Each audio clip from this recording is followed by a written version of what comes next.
إلهنا. دوران سفر صبح کے وقت کی جانے والی دعا۔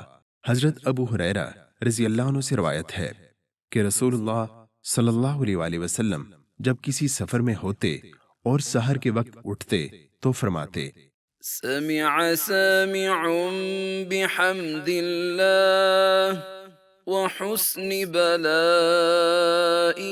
علينا ربنا صاحبنا وأفضل علينا عائذا بالله من النار۔ ایک سننے والے نے اللہ کی تعریف سنی اور ہم پر اس کے جو اچھے انعامات ہوئے ان کا تذکرہ بھی سنا۔